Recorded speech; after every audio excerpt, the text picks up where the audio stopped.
You're listening to Business Talk Radio, where we take business to the next level. Rapping with Dr. Jacalyn connects you with experts from all over the world to help you take charge of your career, your business, and your life. Rap along with us. Visit drjacalyn.com to learn how to become a guest or a sponsor. And now, the doctor is in.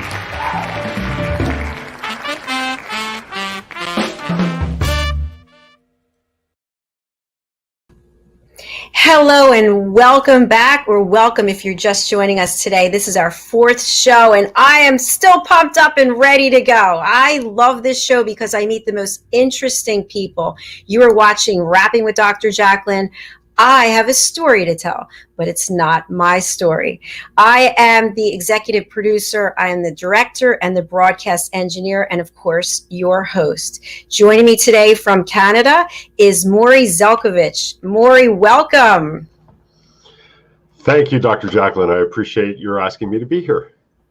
I am thrilled that you're here. And as I was saying, that this show is all about somebody telling a story. We're going to hear your story today, which is extremely unique. And you have a title that I've never heard before. And before we disclose what the title is, I just would like you to share a little bit of background information about who you are and why you want to tell your story today. Thank you. I appreciate the opportunity. So my name is Morry Zelcovitch, and I'm actually the world's first and only brainwave entrainment engineer. We can get into the definition of that later on. But basically, I went through the first 40 years of my life wanting to be dead. I faked smiling, I faked laughing, I faked everything. I assumed everybody actually was like that. And I never really let anyone know how I felt because, like I said, I thought everybody felt that way.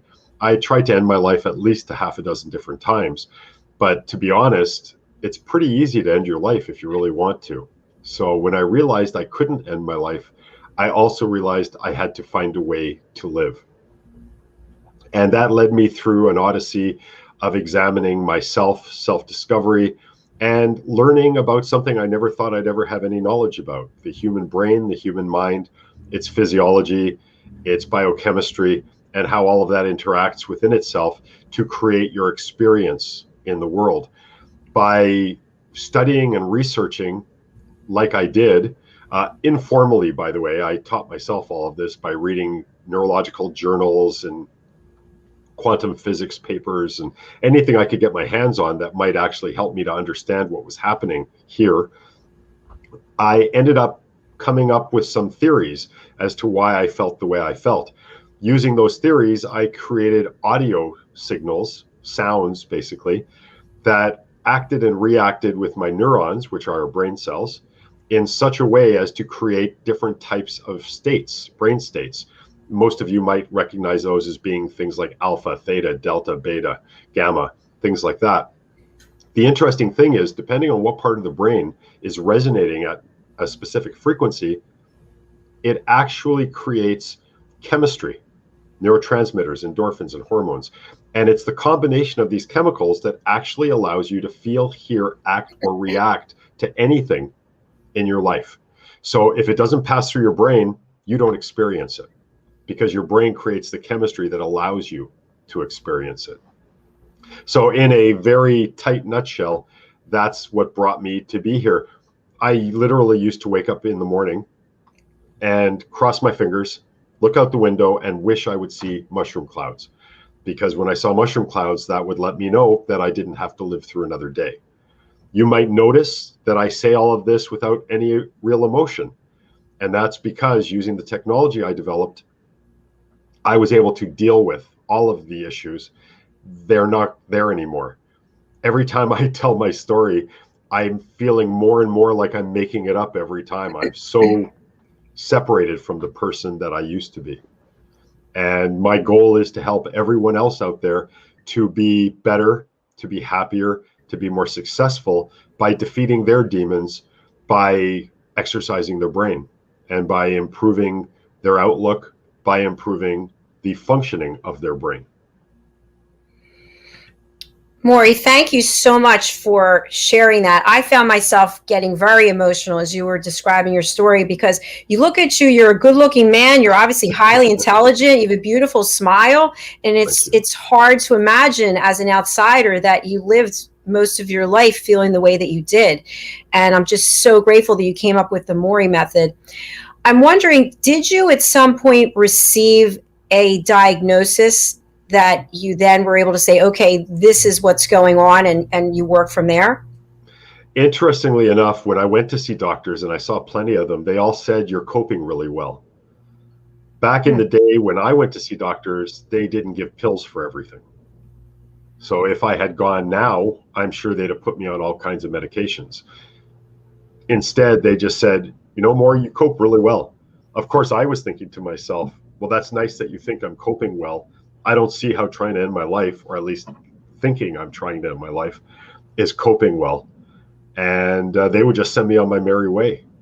And what I did was, remember, I thought everybody was like me. I didn't think I was unusual. It was when I started noticing that other people weren't like me that I started thinking maybe what I'm going through is dysfunctional, and there's a problem with what's happening in my life. It's a very interesting situation when, like, one of the aspects of my condition was I heard thousands of voices all the time. So imagine you're in a sporting event in the intermission, or a concert at the intermission, and everybody is talking all at the same time. The same volume I'm speaking to you with right now is the same volume I heard thousands and thousands of voices all the time. Oh my gosh, I can't even imagine. That would be enough to drive someone insane, I would think. If you knew better, maybe, but I never knew better. This was my existence from the day I became consciously aware. So for me, I thought this is just how it is. I thought everything was just how it is. When people were laughing, like, you could be 3 blocks ahead of me, facing the opposite direction, laughing with your friends about a joke or something you saw in a window, and I would think you're laughing at me. So, Morry, you just described, and by the way, I'm sure there are plenty of other people out there who are going through something similar, and they don't even realize it, like what you just said. So the fact that you're bringing this to the forefront, I really appreciate and respect. You mentioned you thought everyone was that way until you met someone who was a different way. Do you remember the defining moment, or the defining, you don't have to mention names, but the person that moment changed your life and took you onto a different journey? Actually, it wasn't really an individual. It was just, as I started studying myself, I started paying more attention. And as I'm paying more attention, I became more aware. Much like anybody, I mean, you don't have to be a scientist to figure any of this out. It's experience is the best teacher. And for the longest period of time, I just assumed everybody was like me. And as you know, when you assume, you make an ASS out of you and me. And that's what I was doing. I was assuming I knew things. And because I made the wrong assumption, I misled myself forever, for years. When I started opening my experience up because I couldn't take it anymore and I wasn't getting help elsewhere, I realized that I need to pay more attention, almost like a third person, almost like I'm floating up here in the corner, listening to myself and watching myself. That's actually a technique I created for myself to learn, because I knew there was something wrong, because other people, when they laughed, they meant it. And when I laughed, I was just faking it to try to belong. And I decided the only way to learn really what's going on with me is to study myself. And that's when I started studying all the neurological papers and the research and quantum physics. And that's when I started observing myself as if I was under glass. Right now we're speaking and I'm looking into the camera, but to be honest with you, there's a part of me that's floating up here and just watching me, almost with the beard, like a Freudian, right? With a pad of paper and a pencil, writing down, what's going on, what I'm seeing, the body language I'm observing, everything, because it's all about understanding. If knowledge is power, understanding is superpower, because knowledge is knowledge. It's useless unless you know how to apply it, unless you understand what it means. Someone told me years ago that if you understand something, you don't have to have a good memory. That makes a lot of sense. Yeah. So let me see if I understand this. So you went from you were suicidal, hearing voices, not getting any type of medical treatment, not going on any type of pharmaceuticals or drugs or pills or anything. Oh, not Okay. true. That's Okay. not so true. I was addicted to marijuana. I'd smoke 20 or 30 joints by myself a day. Basically, when I went to sleep at night, I'd be rolling joints for the next day. Usually I'd roll about 20 and get them ready. And then when I was done rolling, I'd go out for a walk and I'd smoke one or two. Then I'd go to bed. Then I'd wake up. I'd smoke a couple right away before I brushed my teeth, before I went to the washroom, anything at all. So I smoked a lot. I was an alcoholic. I was a sex addict. And I abused things like cocaine and acid and other things as well. Although I wouldn't call myself addicted to any of those things. I seem to be pretty happy just being a drunk and a stoner and a sex addict too. That was my kind of line with after saying it, and I usually say sex addict last.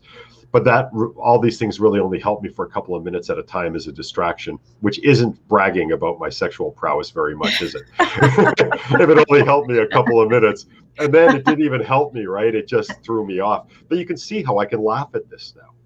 This is the real thing, because it's one thing to bury your experience, to hide it, to overachieve, to try to cover it up. It's another thing to actually deal with this stuff so I can speak about it openly, honestly, and I don't experience it when I say it. I don't remember it. You know, one of the ways you can tell if you're holding something back, if it's repressed or undealt with, is if when you discuss the topic, you get nervous, you get agitated, you get angry, you get sad. Any kind of negative emotion or negative reflex is a sign you haven't dealt with something, even if you think you have. You know, popular culture will say if you can remember something, that means you've dealt with it. If you remember something and you can talk about it totally as if you never experienced it, that's when you've dealt with it. Not, you know, remembering it isn't enough. It's not cathartic enough. I think that's true, actually. And thank you again for your transparency and your openness. So before we move on, what I want to understand is, would you say that drugs, alcohol, sex, would you say that you were doing those things because you were in so much pain and you were just trying to find some way to feel better? Or is it because you had so much going on in your brain, you're trying to slow it down, or none of the above? It was part of my research, actually, which I then found out I'm abusive when I do these things. So I kind of made things worse. It was part of my research because I was already getting to the point where I'm understanding that neurochemistry is at the root of my issue. You know, in a very Reader's Digest abridged version, and only people my age will probably remember Reader's Digest, but basically it was a simple matter of, I realized that my thoughts create brainwave activity, and anybody's thoughts create brainwave activity. But if you have a lot of negative repetitive thoughts, that creates brainwave activity, that creates chemistry, neurochemistry, because your neurons release these different neurochemicals all the time based on many factors, including the frequency they're pulsing at every second. And your brain doesn't judge whether something is good or bad. So if you want to feel bad by repeating negative things over and over again, your brain thinks, well, Morry just wants to feel this way. So it creates the neurochemistry that allows me to experience what I've decided to experience, which is bad, which is horrible, which is all of these other things. So my research was telling me it's my chemistry that's the problem. So I thought, first of all, if I could change my thoughts, that will change the brainwave activity that gets created. That will also change the chemistry. That was the theory. Problem was, many, many decades of thinking poorly wasn't so easy to change. I wasn't able to change my negative thought processes. As a result of that, nothing changed. Then I thought, well, wait a minute. What if I could change the chemistry? And this is kind of like the medical model these days, where you add a chemical that's missing, you subdue the production of a chemical that might be getting overproduced. So I was, using drugs and alcohol and sex as a way of adjusting my chemistry. All that did was, again, help me for a couple of minutes to distract me. but it caused more problems than it solved. It was finally when I was at my wit's end thinking, now what do I do? Because none of these work, and I'm so sure that my theory is right, but it's being proven wrong all the time. What if I could change brainwave frequency without changing how I think? And I figured that out from going camping and sitting. All my friends had gone to sleep, and how I had friends, I must have been a really good actor, but I rolled a big fat joint and all my friends had gone to sleep. I was sitting around a fire and I thought to myself, I'm going to smoke this joint, probably going to take me 20 minutes or so, half an hour, and then I'll go to bed. So I'm smoking the joint, and when it's done, I'm sitting there for a couple minutes more, and then I go, okay, it's time for bed. Well, what happened was I looked at my watch and it was 3 or 4 hours later. Now, those of you out there who've been depressed or have depressive thoughts know that time passes very slowly for someone who's depressed. As a matter of fact, I'm 59 years old now. I feel like I've been alive for over 900 years. The passage of time to me feels like it's been 900 years. I literally feel like I've almost been alive for 1,000 years. When I was sitting around that fire, hearing the crackling of the wood, time flew for the first time in my life. And it scared me initially, but then it excited me too. And suddenly the thought of sound and pulse sounds and clicking sounds and notes all started, like it was like a seed planted, and it was like a weed, and it just kept growing and growing and growing. And that's really what got me started.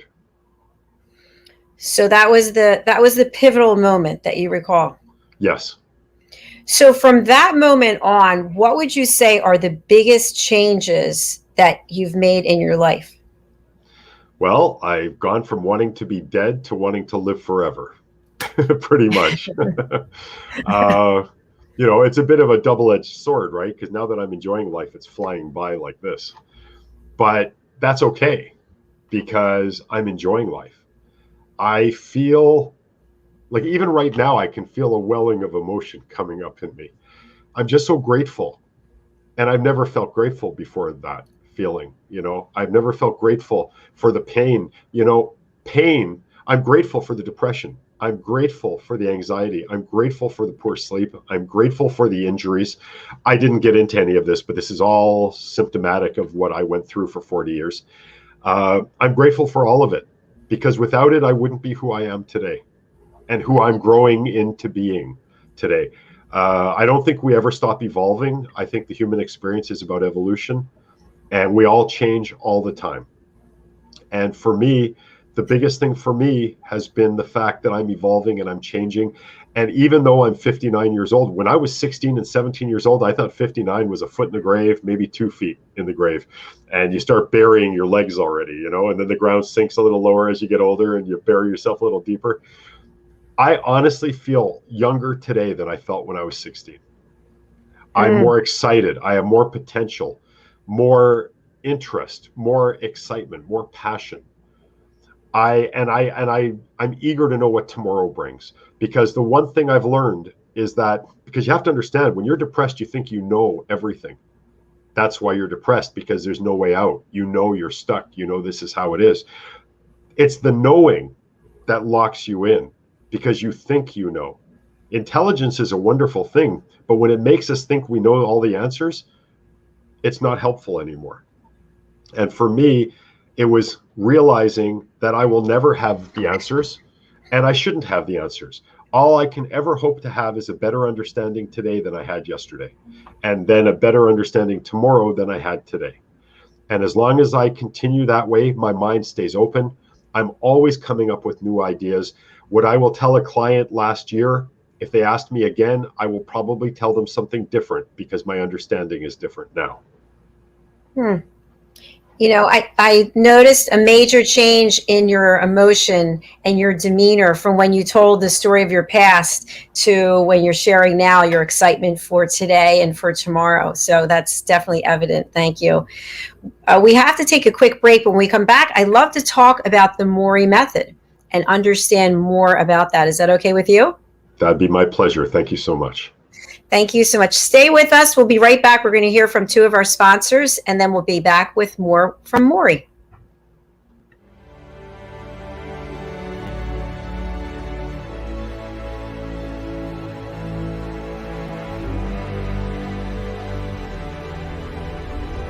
Networking sucks and people suck at it, but nothing gives me more life than walking around and talking to people in an audience and really being able to identify, okay, I see where you're having trouble, let's work on fixing it. How do you help them? How do you provide value? My goal is to give them those tools to be able to go out and tackle that fear. Anywhere there's coffee is where I'll be. So I bring candy a lot to my speaking engagements. Like, of course that makes sense. I'm a little unconventional. Ashley was very knowledgeable. Very entertaining. I learned a few new things, and to me that's the key. What do you want them to say? How do you want to be perceived? You're going to get the most direct, tactical tips and practical takeaways when it comes to networking. These two here are super important. You'll remember once the conversation started. I love the tips that she gave out. I hate networking with a passion, so I feel like I can go through a meeting or event and not feel so uncomfortable. When you're going to a presentation, you want to be educated. You also want to be entertained. She was really fun and really personable, and everything she was saying was just very relatable. She's got a lot of great ideas. That will make you stand out so fast. She comes across as someone that likes what they do and just doesn't try to sell you something. Activity breeds results. If you're not doing anything, you're not going anywhere. Just made me want to start networking, which I never thought I'd say before. A networking strategy that works for you. It's what we do together that counts. The Big Alliance story.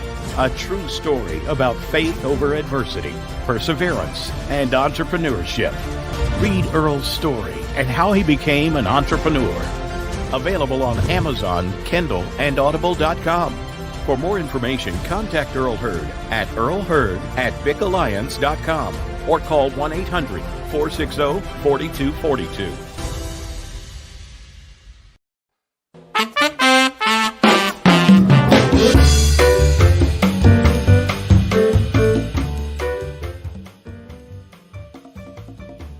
Hello, I'm Dr. Jacalyn.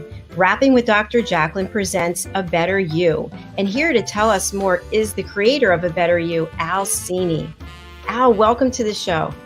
Thank you, Dr. Jacalyn. It's always a pleasure working with you and everyone out there. You know, you might be a coach working with individuals professionally or personally, or you might be a consultant working with businesses, or you might be a trusted advisor specializing in an area like finance, let's say, or the law or healthcare.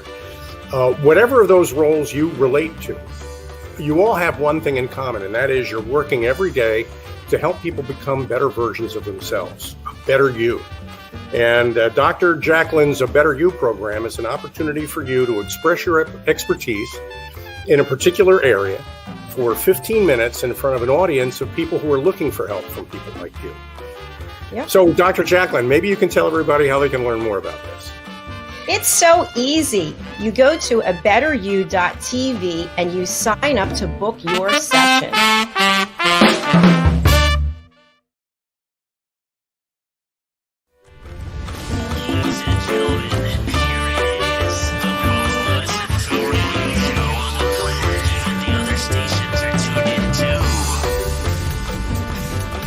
You're listening to Business Talk Radio, where we take business to the next level. Welcome back to Rapping with Dr. Jacalyn. I have a story to tell, except it's Morry's story. It's not mine. And if you're just joining us, we're happy to have you. Morry has shared his story of how he spent almost 40 years living in depression, trying to kill himself. He had issues with drugs and alcohol and sex addiction, and he has overcome all of that. He has joined us today. He's going to share about the Morry method and how he wants to help other people who may have similar stories to his. Morry, over to you. Thank you very much. So, through my experience, through my life, through my pain, or what I thought was pain, because I misinterpreted life lessons as pain. That's one more thing I want to point out quickly.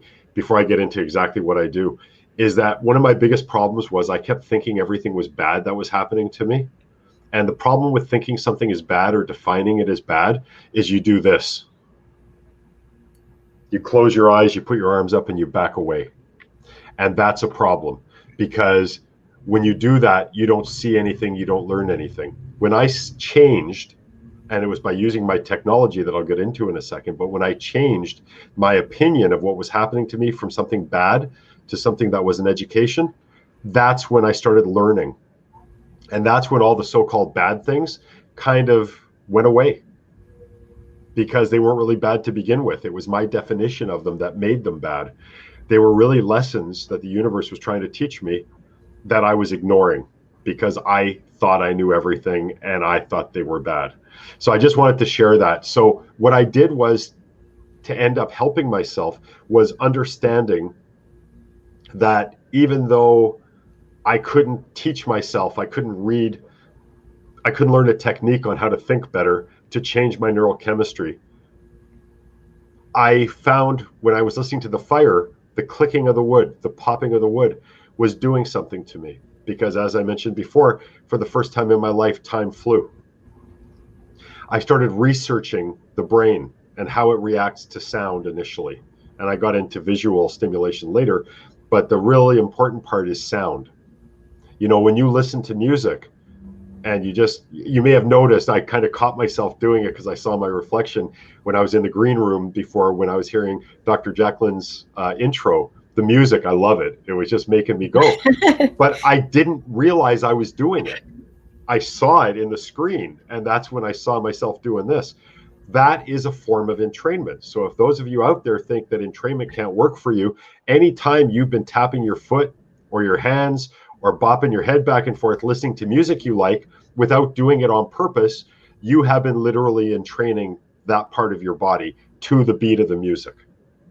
So what I did was I started designing these recordings, and the very first recording was simply pulses, bump, bump, bump, bump, bump, bump, bump, bump, and they were spaced out in such a way as to elicit what's called a theta brainwave state. And after about 6 or 7 minutes, I started feeling different sensations in my mind and in my body.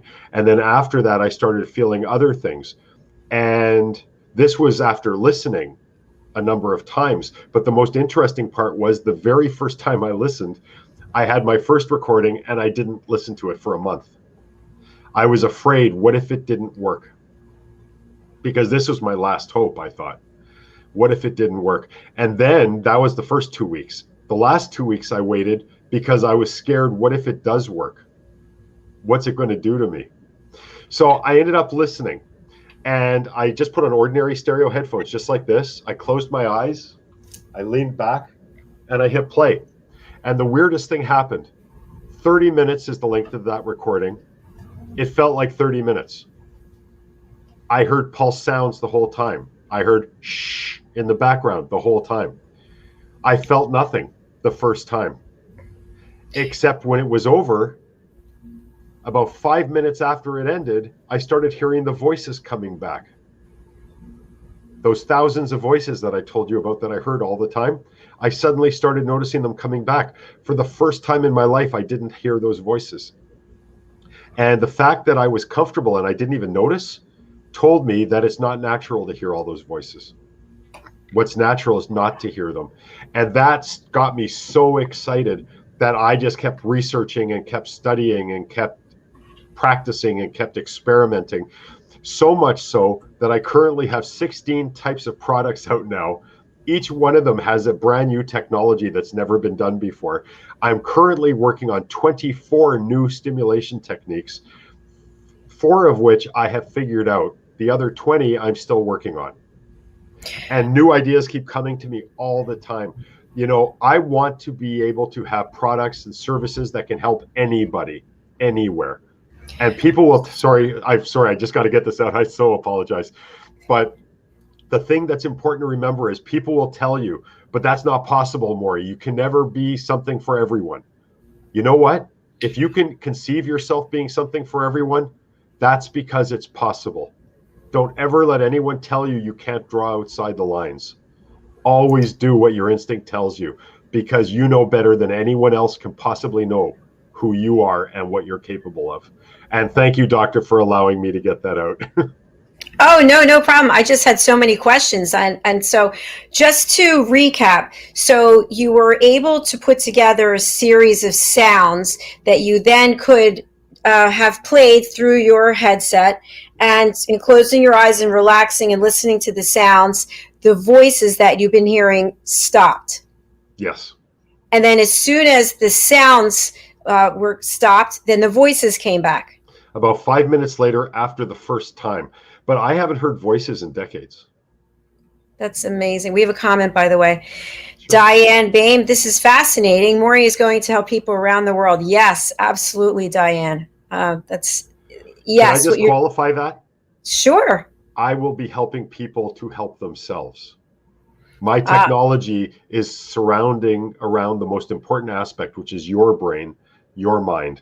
You are the most important part here. All I'm doing is I created a hammer or a saw or a paintbrush. Without the artist, nothing happens with it. So thank you for clarifying that. When we look at the different types of artists out there, your products will help whom? So, I love that question, because everybody always says when you're in business, you have to identify a niche. You have to identify a niche. The fact is, if it doesn't pass through your brain, you don't experience it. It doesn't matter where the soul lives. It doesn't matter where your heart is. It doesn't matter where anything is. You don't actually experience joy or love or hate or fear or anything unless it passes through here first. It has to come through your brain. If it doesn't pass through your brain, you don't experience a thing. So everything is your brain. It has nothing to do with me. How can I say who it can help? Your brain is everything. Your brain processes everything. Can it help with PTSD? Well, I'm not a doctor. I'm not allowed to say, but I have customers who say yes. Can it help with depression? I can tell you from my experience, yes. Can it help with sleep issues? I can tell you from my experience and many of my customers, yes. Can it help with this? Can it help with that? Can it help augment other things? Yes. Can other things help augment what I do? Yes. My product services, my technology isn't a silver bullet that replaces every self-help technique in the universe. It's something that can help augment other self-help techniques. It's also something that can be augmented by other self-help techniques. It's another tool that, someone can use to help themselves be better. I think one of the issues with my industry is that everybody should put a little disclaimer in front of their courses, in front of their books, in front of their products. And it should say something very simple, just a few lines. All it should say is, I cannot be an expert in you. I'm barely an expert in myself. You are the expert in you. Remember that always. Anything I say that resonates with you, you need to reimagine, reinterpret, and reformat in your own experience, in your own frame of reference. Then and only then, if it still resonates with you, should you take action. Tony Robbins, very popular person, very famous, very successful. I'm told from people who've met him that he's a super nice guy too, but he can actually only be an expert in himself. So if he gave you and I a blueprint for exactly what he did to become who he is, none of us would achieve what he has. Because we're different people. We have different parents, different education, different upbringing. We're a different height. Some of us are a different sex. I mean, there's so many differences that all influence who you are and who you become, that you can never follow someone's blueprint. And I think that's the issue with the self-help field. I don't think anyone out there wants you to follow their blueprint. I think they're trying to get you to be inspired to follow your own blueprint. And here's like an example. Here's an inspiration for you.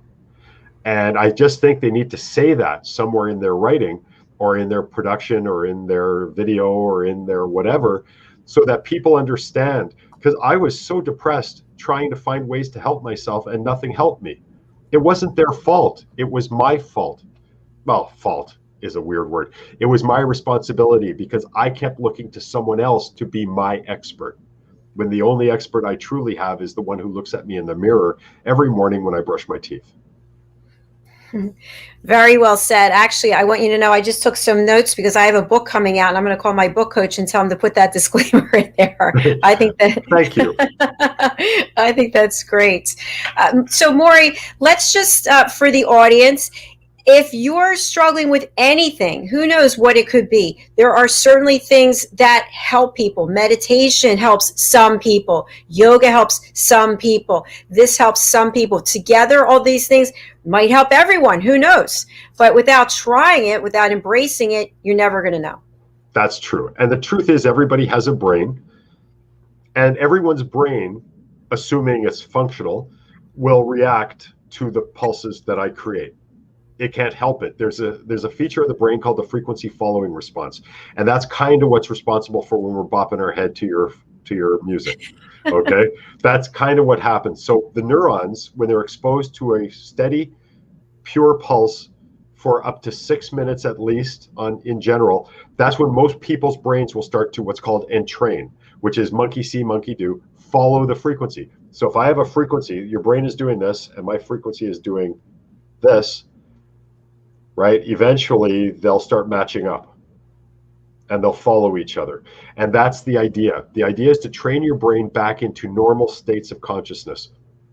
When we were cave dwellers, we lived in the moment. We didn't worry about getting sick because we didn't know what sick was. We didn't worry about death because we didn't know what death was. We didn't worry about anything. We got up, we went to the washroom, we hunted, we scrounged, we eventually planted things. We had sex. That's why sex feels good, by the way, is because way back when we didn't know what created children. So it was a survival imperative in nature to make sex feel good so people would just want to do it. Otherwise, the human race would stop existing before it even really got a foothold. So what we want to do is we want to remember that even though we're very different than we were back in cave days today, we are actually still very close to the original design. We still had 2 nostrils, we still had 2 eyes, we still had 2 ears, we still had a brain. Yes, they may be more complex now, but they're still basically the same thing they were thousands of years ago. The important thing to remember is because life was so much simpler, less complex, we didn't worry about taxes, illness, all these other things. It's reasonable to assume that we would have dominant brainwave states, which means theta, alpha, beta, delta, gamma, all these different natural brainwave states. Because we have less distractions, it's reasonable to assume that we would experience these dominant states for longer periods of time. Now we're very distracted, we're stressed, we're chemicaled up, we have all these things going on. Chances are we're only having spurts of these things here and there. And the neurons only produce the neural chemistry that the vibration that they produce creates. So back then, we were producing more of these natural chemicals that our brains are designed to function on. Now, we don't have that situation. As a result of that, sporadic brainwave frequencies, our neurons start releasing something, and then they switch to another frequency, and they start releasing something else, and then they change to another frequency, and they start releasing something else. An easy way to look at it is a bicycle. Our forebears rode a perfectly healthy bicycle. Brakes are perfect, steering is perfect, seat is perfect, chain is nice and tight, wheels are fully inflated. Now we're riding a bike where the brakes are off, the steering rattles, the seat falls off all the time, our front tire is half inflated, our rear tire is deflated. That's the best way to look at it. It's no wonder we have stress and anxiety issues as a cultural symptom. Good analogy with the bike. I like that. Morry, can you tell us with the time we have left, how do people work with you? I know we have your link tree, but what does the process actually look like for your clients and your customers? Okay, so there's 2 different ways to work with me. One is you don't work with me at all. So most of my products are standalone. You don't need me. It's simply a matter of following the protocols and suggestions in the systems themselves and the instructions, and you listen on your own. You don't need me at all. The other end of it is I work with corporations, I work with governments, I work with organizations as well. For instance, one of my systems, Revitamind, is used as part of the Recode program by Dr. Dale Bredesen, who wrote a New York Times bestselling book, The End of Alzheimer's. His protocol has been shown to halt and even reverse Alzheimer's disease. in many cases. He has case study after case study showing it. And many doctors and clinicians around the world are prescribing my system Revitamind to help augment the effects of that system. So it can be used on its own like that, where these people just listen on their own once or twice a day, sometimes 2 or 3 times a day. The other way to work with me is I can do custom systems for athletes, for corporations, for executives, where I give a kind of a coaching, my unique bent on the world, on how it operates. You've heard a little bit about that during my thoughts that I've been sharing here, but also incorporating special listening routines and specially custom-made systems for people as well. Depending on what you want, the prices can range anywhere from $97 all the way up to $97,000. It really depends. But don't make the mistake of thinking a $97 purchase isn't as valuable as something that could be $97,000. Used properly and consistently, you'd be amazed at the power and the ability of your mind and of your brain. Morry, do you have any clients who have autoimmune illnesses? I almost said instinctively I had some clients who had autoimmune. My wife actually was suffering. The truth is almost everything is autoimmune anyway. But my wife actually had acute hemolytic anemia and Evans syndrome. Most people are familiar with acute hemolytic anemia, where the oxygen molecule doesn't bind with the red blood cell. So the blood is what transports the oxygen throughout the body. And if you don't get oxygen bound to the blood cell, then you don't get oxygen to the various parts of your body, including your brain, your limbs, your organs. So she had that, but she also had Evans syndrome, which was a platelet and a white blood cell issue. And when we saw her doctor thought that she'd have 3 months to live. She didn't tell us this till after. My wife has been 8 years without any symptomology and 8 years without any kind of medicine as well. Her doctor doesn't color her hair anymore, and her doctor uses vinegar to clean. When we did this, what we did was, these are the changes. We went against anything that was artificial. So we stopped using shampoos with artificial scents, anything like that in it. Everything was natural. But my wife started using a recording of mine called Good Night Sleep Well. And that helps to retrain a healthy adult sleep cycle. And it's when you're sleeping where your body and your mind does much of its healing. That's one of the theories we have as to why seniors tend to heal slower than younger adults and children, because younger adults and children tend to experience more delta frequencies when they sleep. And it's in the delta frequency band range where mental and physical healing tends to happen at its best.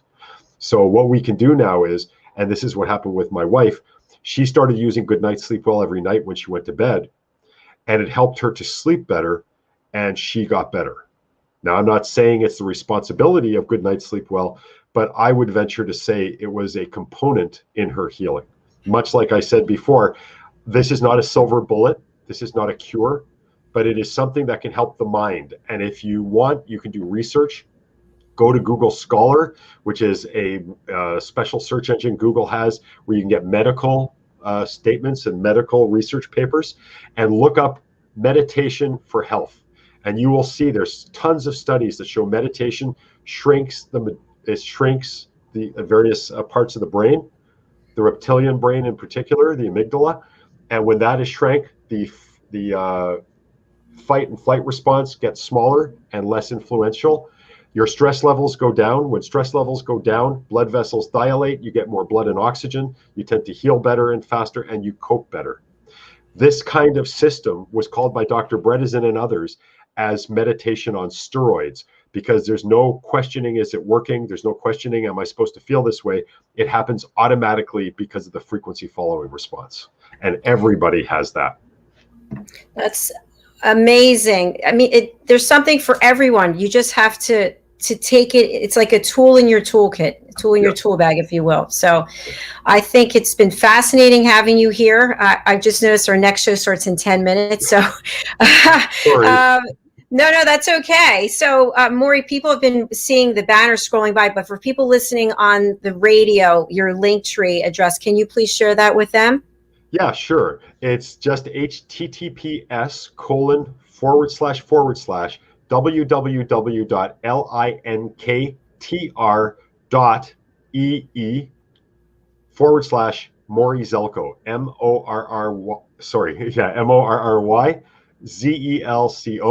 If you're not in the United States, it's ZELCO. Thank you so much. It's been an absolute pleasure having you here. I'd love to have you come back and we can really dig into some more of it, because I know this is a short time to talk about things that are so serious and so pertinent and affecting people everywhere. So thank you for the work that you're doing and for all the contributions you're making to help other people. Thank you. And I want to thank you for sharing so many ideas and concepts from so many experts who can do so much good for everybody. It's really wonderful that you bring them all together and you let everyone choose and decide and have options, which I think is invaluable, and I appreciate you. Thank you. Well, thank you. I appreciate you as well. Stay in touch and we'll see you next time. Thank you, everybody. Thank you, everyone. He's a great guest, and this story, this is why I have this platform. I want people to come forward and share their stories to help other people come out of the darkness and realize that there are options. There are things that you can do so you feel better, so you perform better, so you look better, so you are a better you. Thank you again, Morry, for being here. We have another show in just 10 minutes, so please tune in for that. In the meantime, I will be doing a quick wardrobe change and coming back to see all of you. Take care. For nearly 2,000 severely injured veterans, everyday life has become filled with barriers. Day-to-day simple tasks can become pretty daunting. I have to carry my chair up 2 flights of steps or have somebody do it for me. What scares me the most is just the falling. When I'm struggling with my house, I think, to have that one great barrier just knocked down, I mean, it's crucial. Home for Our Troops is a wonderful nonprofit that builds a mortgage-free, fully adaptive, handicap-accessible house. And there's no catch. It'll be our very first home that we've ever owned. This is a game changer. This is where your life begins again. We need you to join us in completing this important mission. Please visit hfotusa.org and help build homes and rebuild lives. Because of you, everything's going to be okay.